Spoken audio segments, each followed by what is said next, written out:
Out of Space, made by the producers of Mandy. Colour Out of Space is based on the short story by H.P. Lovecraft, and it centres around a family that is kind of not off-grid, but they're certainly trying to live more off-grid. They're right out in the countryside, away from a lot of civilization, and they've got their own water supply, they've got all of these kind of things. They're trying to become more self-sufficient, and one night something happens. A big meteorite crashes in front of their house, and there is like a big glowing purple rock, which is clearly something not of this world. Over time, this causes the whole family to start and behave a bit strange. People are starting to behave differently, they're starting to become out of character, and this escalates further and further over the course of the film. The film, like Mandy, is also reminiscent of a lot of 80s films, but the big one I would say most of all is probably The Thing.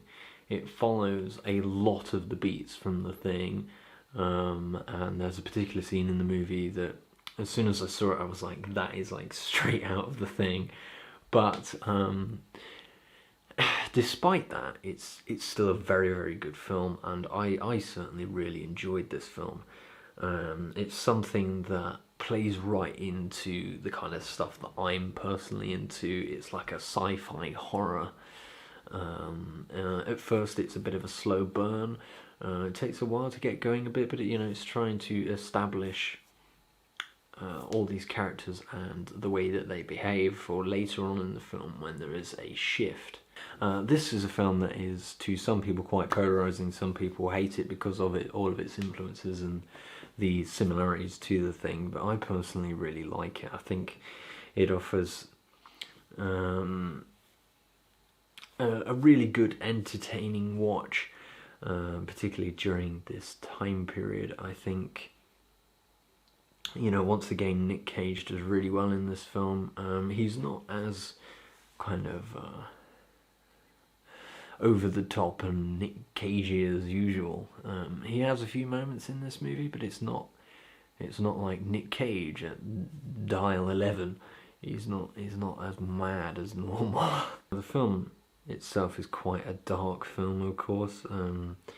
It in many ways is like a spiritual successor to Mandy. Aesthetically it does look very similar. It's got those kind of pinks and purples. It has that very similar colour palette, and I think aesthetically it's a very interesting film to watch. It's a visually impressive movie, even though it's kind of a low budget film. It just looks very different to other kinds of movies that are out there currently. And there were many moments throughout the film that kind of had me at the time on the edge of my seat. It's one of those kind of suspenseful kind of films where you don't want to look away, even though it can be a bit like, oh, that's really, it's quite intense in some ways. Not in kind of a gory sense, but in kind of that psychological horror sense. It's like, oh my god.